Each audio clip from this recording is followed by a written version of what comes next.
कोई Donald Trump का प्रभाव भारत के ऊपर नहीं पड़ने वाला है। जो भी उस समय के राष्ट्रपति हो, उनका प्रेशर भारत ने नहीं माना, बाकायदा रूस से तेल खरीदा और इसीलिए आज रूस खुल करके भारत के पक्ष में खड़ा हुआ। जो फैसले उन्होंने लिए वो कभी झुकने वाले नेता नहीं। मुलायम सिंह जी की सरकार ने सत्ता में रहते हुए हल्ला बोल का नारा दिया और हल्ला बोल होने लगा। हमारे यहाँ छोटे छोटे दुकानदार थे, उनको पीटा गया, उनका सामान लूट लिया गया, उनके ऊपर बड़ा अत्याचार हुआ। नमस्कार, मैं उज्जवल सिंह हूं और आप हैं यूपी न्यूज डिजिटल के साथ। हमारे इस खास प्रोग्राम शख्सियत में आज हमारे साथ बात करने के लिए मौजूद हैं हरदोई की सवायतपुर सीट से लगातार दूसरी बार भाजपा के विधायक माधवेंद्र प्रताप सिंह उर्फ रानू। माधवेंद्र जी लगातार दूसरी बार विधायक हैं और हरदोई के सवायतपुर स्टेट से संबंध रखते हैं, राज परिवार से हैं। हम इनकी पूरी जर्नी जानेंगे कि कैसे ये पढ़ाई के बाद इनका झुकाव राजनीति की तरफ हुआ। राज परिवार में रहे तो अभावों की जिंदगी नहीं रही होगी, लेकिन राजनीति में आने के पीछे की वजह क्या रही और इनकी पूरी तमाम जो राजनीतिक जर्नी है उसके बारे में जानेंगे। बहुत बहुत स्वागत है सर आपका हमारे यूपी न्यूज में। जी बहुत बहुत धन्यवाद। सबसे पहले आपकी जर्नी की बात हो, आप राजनीति में आए, लगातार दूसरी बार विधायक हैं, क्षेत्र में आपकी उपलब्धता भी बहुत ज्यादा रहती है, लोगों के बीच में भी रहते हैं, तो कैसे ये सेवा भाव आया? आप राज परिवार से ताल्लुक रखते हैं, फिर इस तरह से इसमें आना, राजनीति में आना। जी देखिए, जैसा कि हम लोग बहुत छोटे थे, मेरे ताऊजी थे, वहां से पहले सवाजपुर से विधायक रहे, राजा हरिहर सिंह कांग्रेस पार्टी से होते थे विधायक, और 3-4 बार वहां से शाहबाद और सवाजपुर से विधायक रहे। उसके बाद हम लोग पढ़ते थे, हमारे पिताजी का भी छोटी एज में हम लोग थे, तभी देहांत हुआ, ताऊजी का देहांत हुआ, फिर एक तरीके से घर से राजनीति खत्म हो गई। लेकिन क्षेत्र में हमारे लोगों का, जो ताऊजी ने काम किए थे और परिवार के लोगों ने काम किए, तो उनका बड़ा सम्मान था और इसलिए क्षेत्र के लोग देते थे। तो अचानक उस समय समाजवादी पार्टी की सरकार थी और 13 सितंबर 1993 को मुलायम सिंह जी की सरकार ने सत्ता में रहते हुए हल्ला बोल का नारा दिया और हल्ला बोल होने लगा। तो उसमें हमारे यहाँ छोटे छोटे दुकानदार थे, उनको पीटा गया, उनका सामान लूट लिया गया, उनके ऊपर बड़ा अत्याचार हुआ। तो हमारा छोटा भाई था, वो उनके बचाने के लिए उनकी मदद में गया। तो उसमें पुलिस ने उन लोगों को लाठियां पीटी और कई लोगों को जेल में बंद कर दिया। तो एकदम पूरे क्षेत्र में आक्रोश हुआ कि नहीं, इनके भाई पर पुलिस ने हमला किया। तो एक साथ पूरा क्षेत्र हमारे लिए निकल के आ गया और थाना, पुलिस चौकी सब घेर ली गई और 24 घंटे तक सबको बंधक रखा। तो जब ये सब स्थितियां बनी तो अचानक क्षेत्र को के लोगों ने मेरी मदद की और सब लोग आ गए। तो मुझे भी लगा, मैं उस समय पढ़ ही रहा था, तो लगा क्षेत्र के लिए लगना चाहिए। दूसरा, हमारा जो विधानसभा क्षेत्र था वो 5 नदियों से घिरा हुआ क्षेत्र है, वहां पर विकास होता नहीं था। हरदोई से बहुत दूर क्षेत्र है, जनपद हमारा हरदोई है। तो सवाजपुर तहसील बनाओ आंदोलन चल रहा था, उसके लिए हमने तहसील के लिए भी आंदोलन शुरू किया। तो तहसील के साथ साथ ये जो लोकल राजनीति थी समाजवादी पार्टी की, उसके मदद के लिए क्षेत्र के लोग आने लगे कि चलिए भाई आप मदद करिए और हमारा नेतृत्व करिए, आप लोग आगे चुनाव में आइए, ताऊजी नहीं रहे, आप लोग चुनाव लड़िए। और ये जो तहसील सवाजपुर की बनाने का आंदोलन चल रहा था, उससे हम लोगों को जोड़ा। तो कई ऐसे मुद्दे हुए साल जो क्षेत्र के लोगों ने कहा कि आप क्षेत्र के साथ रहिए, और फिर हमने पढ़ाई बंद की और पूर्णतः क्षेत्र में देने लगे। उसके बाद 1995 में पहली बार आरक्षण हुआ पंचायत चुनाव में। तो महिला सीट हमारे यहाँ ब्लॉक प्रमुख की रिजर्व हो गई थी। तो सब लोगों ने कहा आप अपनी माँ को ब्लॉक प्रमुख का चुनाव लड़ाइए। तो हम लोगों ने फिर माँ को चुनाव लड़ाया, पूरे क्षेत्र में मदद की, ब्लॉक प्रमुख माता जी बनी। और उसके बाद फिर मजबूरी में हमको धीरे धीरे राजनीति में आना पड़ा। ऐसे एक हमारे यहाँ गन्ना चीनी मिल लगा था और चीनी मिल बनने के बाद उसकी जो गन्ना की पर्चियां थी वो किसानों के पास नहीं जाती थी। बिचौलिए उस पर हावी थे, चीनी मिल की पर्चियां लेके फाड़ देते थे और गन्ना किसानों का गन्ना वो औने पौने दाम में खरीद लेते थे। तो वो भी गन्ना किसानों का भी एक आंदोलन था। तो गन्ना समिति के चुनाव हुए, उसमें मेरी लोगों ने जबरदस्ती, क्षेत्र के लोगों ने कहा आप लोग चुनाव लड़िए, तो मैंने नहीं लड़ा। फिर मैंने छोटे भाई को मजबूरी में गन्ना समिति के चुनाव में लड़ाया, तो गन्ना समिति का चेयरमैन बना। इसलिए क्षेत्र के लोगों को लगातार अपेक्षा बनती चली जा रही थी, क्षेत्र का आप ही लोग काम कर सकते हो और भला कर सकते हो। तो मजबूरी में जब मुझे भी हुआ कि जब क्षेत्र के लोग इतना स्नेह दे रहे हैं और मेरी इतनी मदद करें, तो मेरी भी जिम्मेदारी नैतिक रूप से बनती है कि इनके प्रति चुनाव में और राजनीति में आप देखिए, सबसे बड़ा अगर कोई विकास का माध्यम है या कोई चाबी है तो वो राजनीति है। और राजनीति में विधानसभा सदस्य बनना ही एक बहुत बड़ा मतलब होता है, जो विधानसभा सदस्य बनकर के आप क्षेत्र के विकास करा सकते हैं और लोगों का भला कर सकते हैं, उनके काम कर सकते हैं। तो मैंने चुनाव लड़ने का फैसला किया।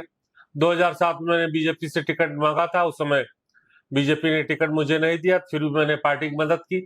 हालांकि बीच में कई पार्टियां, समाजवादी पार्टी, बहुजन पार्टी, समाज पार्टी मुझे टिकट देना चाह रहे थे 2007 का, लेकिन मैंने कहा नहीं, मैं बीजेपी में रहूंगा। फिर 2012 की जब स्थिति आई तो मुझे बीजेपी ने 2012 का टिकट दिया और मैं चुनाव लड़ा था। उस समय मुझे 38,000 वोट मिला था, जो शायद लखनऊ मंडल में सबसे ज्यादा मत था। लेकिन हमारे उसमें हुआ बीजेपी से ही दल अलग हुआ था बाबूजी कल्याण सिंह का, तो उनके समाज का वोट हमारे यहाँ काफी पड़ता था, तो वो अलग प्रत्याशी उनकी पार्टी से आ गया। कुछ जो कुशवाहा समाज का वोट होता है बीजेपी में परंपरागत रहता था, उनके 2 प्रत्याशी आ गए। छत्री समाज के भी प्रत्याशी आ गए, कांग्रेस पार्टी से छत्री समाज का प्रत्याशी आ गया। एक अमर सिंह जी ने उस समय पार्टी बनाई थी, उनकी पार्टी से भी छत्री समाज का प्रत्याशी आ गया। तो हम चुनाव वो वाला हार गए। लेकिन मैंने चुनाव हारने के बाद अगले दिन से जिन्होंने चुनाव लड़ा वो तो क्षेत्र छोड़ के चले गए, उस क्षेत्र की सेवा में मैं लग गया और लगातार क्षेत्र में लगा रहा। तो पार्टी ने मुझे 2017 का टिकट दिया और मैं 2017 में चुनाव लड़ा, चुनाव में जीता। आप क्षेत्र के लोगों के बीच में ज्यादा समय देते हैं, जो आपके बारे में चर्चा हुई कि क्षेत्र में ज्यादा आपका समय बीतता है लखनऊ की अपेक्षा। तो मतलब क्या, कैसे समय निकाल पाते हैं लोगों के बीच में पहुंचना? एक आपके हिसाब से एक जनप्रतिनिधि के लिए सबसे इंपॉर्टेंट चीज क्या होती है, आवश्यक क्या होता है? आवश्यक तो यही, जिन लोगों ने आपको बनाया है आप उनकी मदद करें, उनकी समस्याओं को दूर करें और जो उनकी अपेक्षाएं हैं उनको पूरा करें। लेकिन होता क्या था, राजनीति में बहुत से लोग अवसर के लिए राजनीति में आते थे या राजनीति को पार्ट टाइम जॉब समझते थे। कुछ बिजनेस करते हैं और बिजनेस को बैलेंस करने के लिए, संभालने के लिए राजनीति में आ जाते हैं। तो ऐसे लोगों के कारण राजनीति भी प्रदूषित हो गई थी और राजनीति में लोगों का भी अपमान होने लगा। लोग उन्हें गंदी नजरों से देखने लगे कि नेता तो अवसर के लिए आते हैं, जब चुनाव होती तभी ये बरसाती मेढक बन के आते हैं, बाद में हमारे बीच में नहीं रहेंगे। दूसरा, हमारा क्षेत्र बहुत दुरूह क्षेत्र था, जैसा मैंने बताया 5 नदियों का क्षेत्र है, बाढ़ आती है, बड़ी समस्याएं होती है, तो मैंने लगातार उनके लिए भी काम किया। बाढ़ में बहुत सारे जो समस्याएं लोगों को आती थी उनको दूर कराने का प्रयास किया। और विधायक बनने के बाद मुझे इसमें आनंद भी आता है, सुख भी मिलता है कि लोगों के बीच में रहूं, उनकी मदद करूं।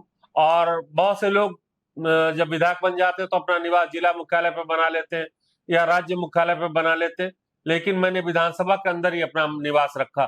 कई लोग विधायक मुझसे कहते भी थे कि आप बहुत ज्यादा काम करते हो, इससे विरोध भी हो जाता है और राजनीति में आप किसी की मदद करोगे कि तो एक आदमी पार्टी का विरोध होगा तो इससे राजनीति नुकसान होती।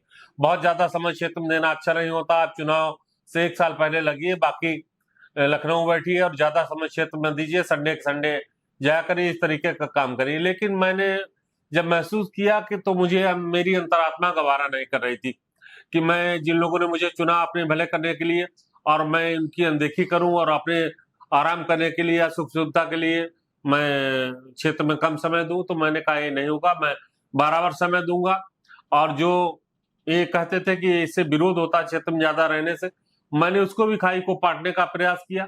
तो जहां जैसे झगड़े की स्थिति आती है, मैं प्रयास करता हूं कि मैं पंचायत करके मामला निपटा दूं, अपने स्तर से निपटा दूं, या मैंने क्षेत्र के कुछ प्रमुख लोगों को भेज कर उसकी समस्या हल करा दी। दोनों पक्षों का मामला हल हो जाता है। मैं कोर्ट कचहरी और मुकदमेबाजी में ज्यादा भरोसा नहीं रखता हूँ, अपने स्तर से ही मामला निपटा देता हूँ।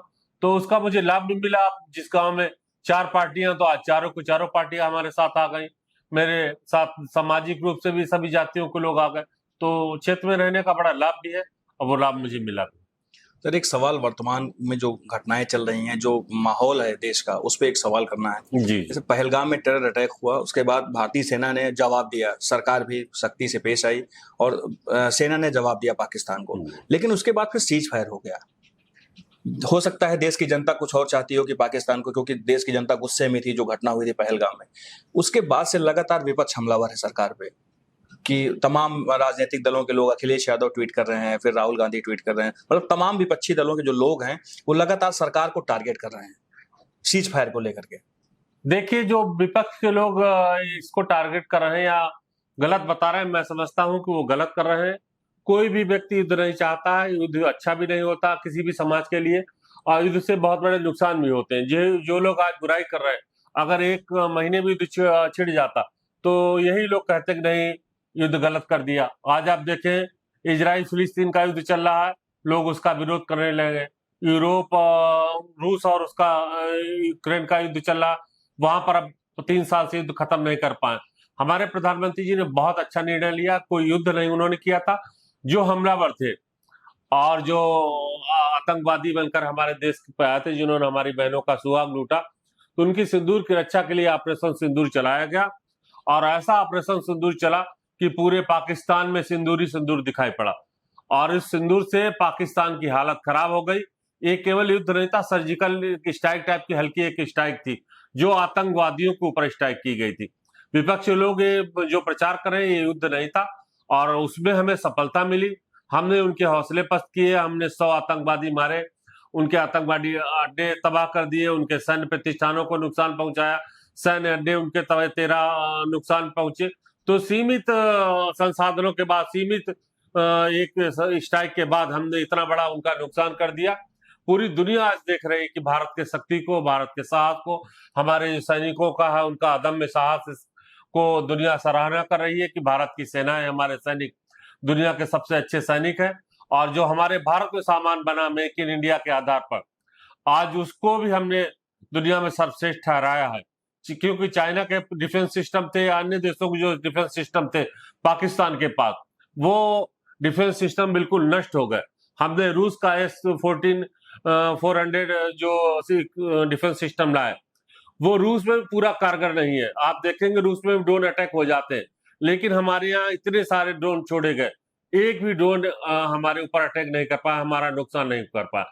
उसके बीच में सबसे बड़ा कारण हमारी जो आकाश मिसाइल थी, हमारा पिनाका जो रॉकेट सिस्टम है, तमाम ऐसे हमारी स्वदेशी मिसाइलें हैं, स्वदेशी सिस्टम है, जिनके कारण उन्होंने जितने भी हमले किए विपक्ष हमारे दुश्मनों ने, वो कामयाब नहीं हुए और भारत पूरी तरीके से सुरक्षित बना रहा। तो सीज फायर के बाद अमेरिकी राष्ट्रपति डोनाल्ड ट्रंप लगातार ट्वीट कर रहे हैं कि हमारी वजह से ये समझौता हुआ, हम इसको व्यापार कर रहे थे। इसको लेकर भी विपक्ष ये लगातार ये कह रहा है कि डोनाल्ड ट्रंप हमारे देश के फैसले लेंगे।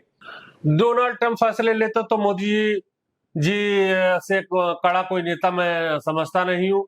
इससे ज्यादा जिम्मेदार नेता कोई नहीं समझता हूँ, उतने ज्यादा आत्मबलशाली कोई नेता नहीं समझता हूँ। जो फैसले उन्होंने लिए वो कभी झुकने वाले नेता नहीं। और जब वो प्रधानमंत्री बने थे तभी उन्होंने शपथ खाई थी, मैं देश नहीं झुकने दूंगा, मैं देश नहीं बिकने दूंगा। और डोनाल्ड ट्रंप क्या किसी भी दुनिया के देश में इतनी ताकत नहीं। आप देखें, जब भारत ने रूस और यूक्रेन का युद्ध हुआ, अमेरिका ने बहुत दबाव बनाया कि आप रूस से तेल नहीं लीजिए। डोनाल्ड ट्रंप जो भी उस समय के राष्ट्रपति हो, उनका प्रेशर भारत ने नहीं माना, बाकायदा रूस से तेल खरीदा, और इसीलिए आज रूस खुल करके भारत के पक्ष में खड़ा हुआ। कई ऐसी विदेशी मामले आए।